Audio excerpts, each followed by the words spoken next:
11月的台湾天气湿冷，许多人的手脚开始冰冷刺骨。今天我要告诉你们一个严重的警告：有一种我们非常熟悉的香料肉桂，它可能是补药，也可能是毒药，而决定它是补药还是毒药的，只是一个小小的错误。我必须强调，每年都有很多人因为错误使用肉桂、生姜、龙眼、人参这些常见的补品而病重。根据台北、台中各大中医诊所的统计，每到冬季因为补错而住院的病例就会大幅增加。你一定要听到最后，否则你可能会犯下每年让数百名台湾人送急诊的同样错误。别忘了订阅频道并开启通知，以获得我们最好的健康建议。我想知道你是否正在关注这一部影片。如果你觉得这些内容有用，请在评论区输入数字1；如果没有，请输入数字0。但请你放心，只要你了解正确的体质，你就会清楚知道自己该吃什么，该避免什么。让我先问你一个问题，这个问题可能正是你心中的困惑：为什么越是勤劳的喝姜茶、肉桂茶、人参补品，身体反而越累，手脚越冷？为什么网络上说要这样补，医生却说那样补？到底该相信谁？这种困惑，我在诊所里每天都会遇到。作为一个行医30多年的中医师，我必须告诉你一个真相：不是你的身体虚弱，而是你补错了。这句话听起来很简单，但背后的道理却关系到你的健康，甚至生命。接下来，我要用2个真实的病例来告诉你，同样是手脚冰冷，同样想要进补胃，什么有人越补越病，有人却因此获救。林怡珍，43岁，在台北内湖科技园区担任业务主管。他是一个非常认真负责的人，工作能力强，但也因此长期处于高压状态。去年冬天，他来到我的诊所时，整个人看起来憔悴不堪，脸色苍白中带着不自然的潮红。他告诉我，他的手脚非常冰冷，即使睡觉时穿着厚厚的羊毛袜，手脚还是冷得像冰块一样。他在网络上搜寻了很多资料，发现大家都说女生手脚冰冷等于阳，需要喝肉桂。于是他开始了一段极端的饮食调整。每天早上，他会用肉桂粉泡热水，当作开水一样喝下去。中午休息时间，他会去咖啡店点一杯肉桂拿铁。晚上回家后，他会炖一锅肉桂鸡汤，把整根肉桂都放进去。一开始，他确实感觉手脚没有那么冷了。他以为自己找到了正确的方法，于是更加努力地增加肉桂的用量，几乎是原来的2倍。但是从第2周开始，情况开始变得不对劲。他开始严重失眠，躺在床上辗转反侧，心脏跳得特别快，好像要跳出胸口一样。他的头感觉像火烧一样热，但身体却冒着冷汗。到了半夜，他会突然惊醒，全身被汗水浸湿，床单都湿透了。到了第3周，症状更加严重。他的嘴巴里长满了破洞，痛得连喝水都困难。他一直觉得口渴，但不管喝多少水都无法解渴。最让他痛苦的是严重的便秘，大便硬得像石头一样，每次上厕所都痛苦万分，甚至带住血丝。他的喉咙感觉像被火烧一样刺痛，脸颊变得异常红润，眼睛里布满了血丝。当他来到我的诊所时，我请他伸出舌头让我检查。我看到的是一条深红色的舌头，几乎没有任何舌苔，表面布满了深深的裂纹，就像前汉的土地一样。我摸他的脉搏，发现脉象又快又细又弱。他的皮肤非常前躁，整个人明显消瘦了一圈。我问他：林小姐，你最近是不是每天都在大量喝肉桂水？他点点头，眼神中充满了困惑。对啊，医生网络上都说，女生手脚冰冷，就是阳需要多喝肉桂暖身。可是我越喝越不舒服，这是为什么？我叹了一口气，认真地看着她说：“林小姐，你的体质根本不是阳虚，而是阴虚。你的身体就像一个快要没水的锅子，火已经烧得很旺了，你还拼命往里面加柴火。肉桂对你来说不是补药，而是毒药。”他睁大了眼睛，难以置信。可是我明明手脚冰冷啊，怎么会是阴虚呢？我耐心地解释，阴虚的人虽然手脚末梢会感觉冰冷，但那是因为阴液不足，阳气无法正常运行，被困在体内，所以你会感觉上半身燥热，下半身冰冷。你有没有注意到，你虽然手脚冷，但晚上睡觉时会觉得烦躁、燥热？他恍然大悟，递点头，对，我晚上常常觉得很燥热，想把脚伸出被子外面。我立刻为他停止了所有的肉桂和热性食物，开了生地、麦门冬、百合这些滋阴的药材，并建议他多吃梨子、葡萄、白果、银耳这些食物。1个月后，林怡珍回诊时，整个人神采焕发，她的皮肤变得有光，则睡眠品质大幅改善，嘴巴里的破洞也完全好了。她握着我的手，眼眶泛红地说：“医生，真的谢谢您，我差点就把自己补死了。”我笑着说：“不是我救了你，是你愿意停止错误的补法，才救了自己。”陈伯福住在台中，已经退休好几年了。当他的儿子带住他来到我的诊所时，我看到的是一个虚弱得几乎站不稳的老人，他的手冰冷得像刚从冰箱拿出来的，整个人缩在厚厚的外套里，即使诊所里开着暖气，他还是不停地发抖。他的脸色苍白得吓人，嘴唇也没有血色。陈伯福的儿子告诉我，父亲的情况已经持续好几个月了，即使在炎热的夏天，父亲也要穿着毛衣，还觉得冷。最让家人担心的是，他每天晚上要起来上厕所6到8次，尿液清澈得像水一样。他的消化系统也出了问题，吃什么就拉什么，完全无法吸收营养。他说话的声音非常小，几乎听不见，整个人没有一点力气。我请陈伯福伸出舌头让我检查，他的舌头是淡白色的，明显肿大，边缘有深深的齿痕，舌苔又厚又湿，就像盖了一层湿毛巾。我摸他的脉搏，发线脉象沉慢弱，几乎感觉不到力量。我握住他的手，那种冰冷直透骨髓，让我深深感受到这个老人家身体的虚弱。我对他的儿子说，陈伯伯的情况是典型的严重阳虚，在中医里我们称为命门火衰。他的身体就像一个火快要熄灭的炉子，如果我们再不赶快添柴火，这个炉子就要彻底熄火了。儿子担心地问，那该怎么办？医生，我爸的身体这么虚弱，还能治好吗？我认真地看着他们，父子俩说，能治，而且必须马上治。陈伯伯现在需要的是大热的药材来重新点燃他体内的火。我开了处方，肉桂、附子、钱姜，这些都是中医里非常温热的药材。陈伯福的儿子看着处方，脸上露出犹豫的表情。医生，这些药会不会太燥热？我爸身体这么虚，会不会受不了？我听说附子是有毒的，真的可以用吗？我理解他的担心，耐心地解释，你要明白陈伯伯现在的问题不是怕太热，而是怕火彻底熄灭。他的身体已经冷到极点了，就像一个快要结冰的湖泊。如果我们不赶快把火重新点燃，让身体恢复温暖和活力，后果会非常严重。附子虽然有毒性，但在专业中医师的指导下使用，它是救命的良药。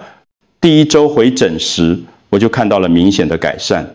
陈伯福的脸色已经有了一些血色，不再那么苍白。他告诉我，声音也比之前大了一些。医生，我昨晚只起来上了3次厕所，已经好几年。没有睡得这么好过了，而且我的脚也没有以前那么冰冷了。第2周回诊时，他走路的步伐变稳了，不再需要儿子一直搀扶着，他的精神状态明显好转，眼神也有了光彩。到了第3周，当我看到陈伯福自己走进诊所，不需要任何人扶持时，我的心里充满了欣慰。这就是中医的力量，找对了体质，用对了药，就能起死回生。陈伯福握着我的手，眼眶泛红，声音哽咽地说：“医生，谢谢您给了我第2次生命。我本来以为自己这辈子就要这样虚弱下去了，没想到还能恢复得这么好。”我拍拍他的肩膀，心里也很感动。陈伯伯，这就是中医的智慧。同样是肉桂，对林小姐来说是毒药，对您来说却是救命的良药。关键就在于体质的不同。这2个病例让我深深体会到，中医的精髓不在于药材本身的好坏，而在于是否用对了体质。一个药材用对了人，就是灵丹妙药；用错了人，就是致命毒药。很多人听到阴虚、阳虚都觉得很抽象，不知道到底是什么意思。现在让我用一个非常简单、每个人都能理解的比喻来解释。想象你的身体是一个锅子，锅子下面有火，锅子里面有水，火代表阳气，是你身体的能量来源，让你的身体温暖、有活力、有力气去工作、去生活。水代表阴液，是滋养你身体的物质，包括你的血液、体液、器官组织，让你的身体保持湿润、柔软、健康。一个健康的身体，就是火和水达到完美的平衡。火烧得刚刚好，不会太旺，也不会太弱；水的温度也刚刚好，不会太热，也不会太冷。这样的身体就是最理想的状态。但是如果水太少了，会发生什么事？火会烧得太旺，水会很快蒸发，整个锅子会开始前烧，前烧的锅子会发出刺耳的声音，锅底会变黑变焦，最后连锅子本身都会被烧坏。这就是阴虚火旺的状态，也就是林怡珍的情况。她的身体就像一个水快前了的锅子，火在里面风狂地燃烧，烧得她失眠、口前、便秘、心烦意乱。这时候如果你还往锅子里加柴火，也就是喝肉桂、吃姜，那就是火上加油，只会让情况更糟。反过来，如果火太小了呢？即使锅子里水很多，但水是冰冷的，无法提供温暖，无法让食物煮熟，无法提供营养。这就是阳虚的状态，也就是陈伯福的情况。他的身体就像一个火快要熄灭的锅子，即使水很多，但都是冷水，无法转化成身体需要的能量和热量。这时候你需要的不是加水，而是赶快加柴火，点燃火焰，让锅子重新温暖起来。所以你看，同样是进补，关键在于你要搞清楚你的锅子里是缺水还是缺火。如果你不检查清楚就乱补，那就非常危险了。很多人会问我，一生中医这套阴阳理论真的有科学根据吗？还是只是古人的想象？这是一个很好的问题，让我用现代医学的角度来解释给你听。阴虚从现代医学来看，其实类似于交感神经过度亢奋、慢性发炎的状态。你的身体长期处于高压状态，就像一台电脑的 CPU 一直在高速运转，温度越来越高，但散热系统却出了问题，无法有效地把热量散出去。这会导致什么后果？失眠、心悸、口前、便秘、情绪烦躁、皮肤前燥，这些都是典型的阴虚症状。阳虚呢，从现代医学来看，类似于代谢率低下、血液循环不良、体温调节、功能失调的状态。你的身体无法产生足够的能量和热量，就像一台电力不足的电脑，运转缓慢，处理速度变慢。这会导致什么后果？怕冷、疲倦、消化不良、免疫力下降、容易感冒，这些都是典型的阳虚症状。你看，中医和西医其实是从不同的角度在看同一个身体。中医用阴阳来描述身体的整体状态，注重平衡和调和；西医用神经系统、内分泌系统、免疫系统来描述身体的局部机制，注重精确和量化。两者并不矛盾，反而是互补的。当你能够结合两者的智慧，你就能更全面、更准确地了解自己的身体，找到最适合自己的养生方法。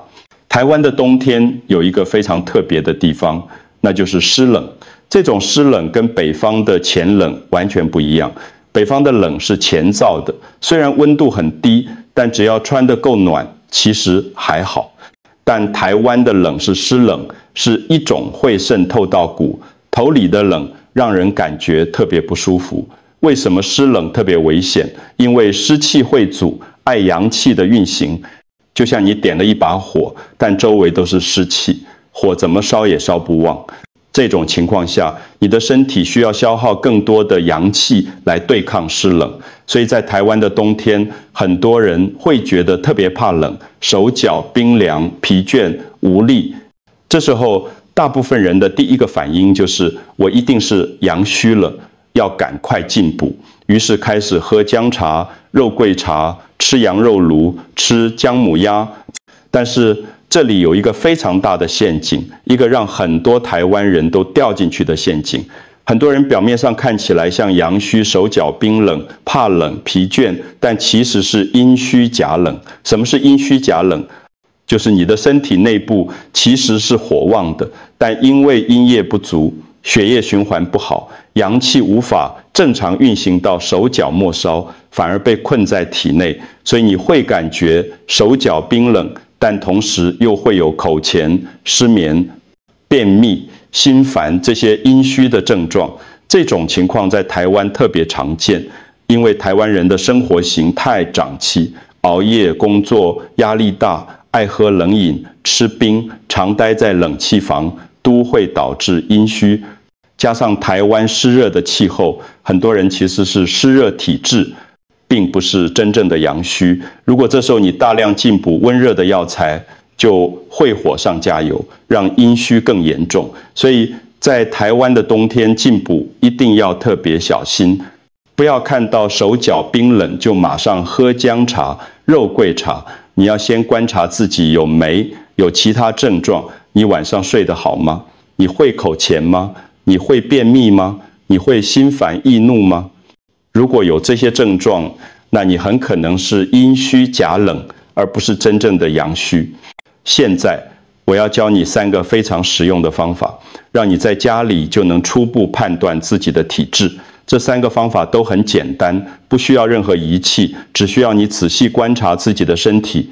第一个方法是看舌头。舌头是中医诊断最重要的工具之一，因为舌头能够反映你身体内部的状态。每天早上起床，在还没刷牙、还没喝水之前，对着镜子伸出舌头，仔细观察。如果你是阳虚体质，你的舌头会是淡白色的，看起来比较胖大，舌头的边缘会有明显的齿痕，这是因为舌头肿大被牙齿压出来的痕迹。舌苔会是白色的，而且比较厚，比较湿润，有时候甚至会感觉舌，头上有一层黏黏的东西。如果你是阴虚体质，你的舌头会是深红色的，看起来比较瘦小，舌苔很少或者几乎没有。舌头的表面可能会有裂纹，就像乾旱的土地一样，有时候裂纹会很深，看起来很吓人。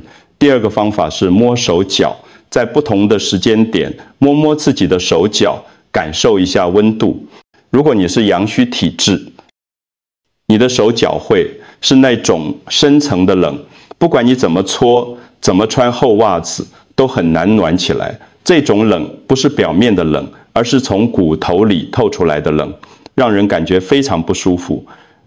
如果你是阴虚体质，你的手心、脚心会有燥热感，尤其是晚上睡觉的时候，你会觉得手、脚烦热，想把脚伸出被子，外面透透气，但同时你的手脚末梢又可能感觉冰冷，这是一种很矛盾的感觉，又冷又热，让人很不舒服。第三个方法是比对症状，除了看舌头、摸手脚，你还要仔细观察自己日常的症状。阳虚体质的人会有这些症状：怕冷，即使在温暖的环境里也觉得冷，容易腹泻，尤其是早上起床后，夜尿多，一晚要起来好几次，疲倦无力，走几步路就觉得累。说话声音小，无力，脸色苍白，没有血色，容易水肿，尤其是下肢。阴虚体质的人会有这些症状：失眠，尤其是半夜容易醒来，醒来后很难再入睡，口前、喉咙前喝很多水也不解渴，便秘，大便前硬，有时候会带血，心烦，容易发脾气，情绪不稳定，脸颊潮红，尤其是下午和晚上，手心、脚心燥热、盗汗，半夜睡觉会流汗，眼睛前色，容易疲劳。有些人的情况比较复杂，会出现上热下寒，上半身有阴虚的症状，像是口前、失眠、烦躁；下半身有阳虚的症状，像是腹泻、尿多、脚冷。这种情况在中一理，叫做寒热。夹杂需要更仔细的诊断和治疗，一定要找专业的中医师来调理。我要强调，这三个方法可以帮助你初步判断自己的体质，但这只是初步判断。如果你的症状很严重，或者持续很长时，兼没有改善，一定要去找专业的中医师做完整的诊断，不要自己乱吃药、乱进补，因为每个人的体质都是独特的，需要个别化的治疗方案。现在你已经大概知道自己的体质了，接下来就是最实际的问题：我该吃什么？怎么吃才对？如果你是阳虚体质，也就是身体缺火的人，你需要吃一些温暖身体、补充阳气的食物。红姜，也就是老姜，可以切片泡成姜茶，但不要泡得太浓，1天1杯就好。红枣是很好的补气食物，每天吃5到10颗，可以直接吃，也可以泡水喝。羊肉在冬天是很好的温补食物，可以吃羊肉炉，但不要加太多辣椒，因为辣椒虽然能让你感觉暖和，但吃太多反而会伤阴。核桃每天吃1小把，可以补肾阳，对腰膝酸软特别有帮助。肉桂可以少量加在料理里增加香气，但千万不要像林依珍一样每天大量喝肉桂水。黑芝麻可以补肾，做成芝麻糊很好吃又营养。韭菜可以炒来吃，能温暖脾胃，帮助消化。但是即使你是阳虚体质，也不要突然大量进补，要循序渐进，让身体慢慢适应。如果进补后出现口前、失眠、便秘这些症状，就要立刻停止，因为你可能补过头了，或者你其实不是单纯的阳虚。如果你是阴虚体质，也就是身体缺水的人，你需要吃一些滋养阴液、清虚火的食物。银耳，也就是白木耳，是非常好的滋阴食物，可以煮银耳莲子汤，甜甜的，很好喝。梨子可以生吃，也可以炖汤，对喉咙特别好。葡萄不管是新鲜的还是葡萄，前都很好，含有丰富的营养。莲藕可以凉拌或者炖汤，清热又滋阴。百合可以加在粥里或者炖汤里，能养心安神。蜂蜜早上空腹喝1杯，蜂蜜水很好，但记得不要用热水冲，要用温水或冷水，因为热水会破坏蜂蜜的营养成分。山药可以蒸熟或者煮汤，既能补阴又能健脾。黑豆可以煮黑豆水喝，滋阴补肾，效果很好。如果你是阴虚体质，你绝对要避免的食物包括肉桂、生姜、辣椒、榴莲、酒、油炸食物、烧烤、荔枝、龙眼，这些都是温热性的食物，会让你的阴虚更严重，让你更口前、更失眠、更便秘、更烦躁。记住，食疗是一个长期的过程，不是吃1-2天就会有效果的。你要持续吃对的食物，同时避开不适合你的食物，慢慢的你的身体就会找回平衡。我想对所有40到70岁的朋友说几句真心话，在这个年纪，我们已经为家庭、为事业奋斗了大半辈子，孩子长大了，可能在外地工作，组建自己的家庭，房子买了，车子也有了，存款也有一些了，但是你有没有想过，这些东西都是身外之物，真正属于你，真正能陪你走完人生下半场的是你的身体。我在诊所里看过太多这样的例子，辛苦了一辈子，终于退休了，本来应该好好享受人生，去旅行，去做自己喜欢的事情，结果因为一个小小的错误，养生观念，身体垮了，剩下的日子都在医院里度过，或者卧床不起，需要人照顾，这是多么可惜，多么令人心痛的事情。你的孩子很爱你，我知道，但他们也有自己的生活，自己的工作，自己的压力，他们无法时时刻刻陪在你身边，照顾你的健康，所以你必须学会照顾自己，学会正确的养生方法，做自己身体的主人，不要因为一时的疏忽，一个小小的错误判断，让自己的健康出问题。冬天来了，天气冷了，很多人会想要进补，这是好事，表示你重视自己的健康。但请记住，进补不是越多越好，不是越贵越好，而是要对症。一个小小的错误，可能会让你整个冬天都在受苦，甚至影响你未来好几年的健康。所以，请你一定要了解自己的体质，选择适合自己的食物和药材。如果你看到这里，我真的非常感谢你，愿意花这么多时间听我分享这些从30多年的经验和心得。现在，我想请你做一件事情，一件可能会改变你身边人生命的事情。如果你身边有亲友也有手脚冰冷的问题，或者正在盲目进补，不知道自己的体质就乱吃补品，请把这部影片分享给他们。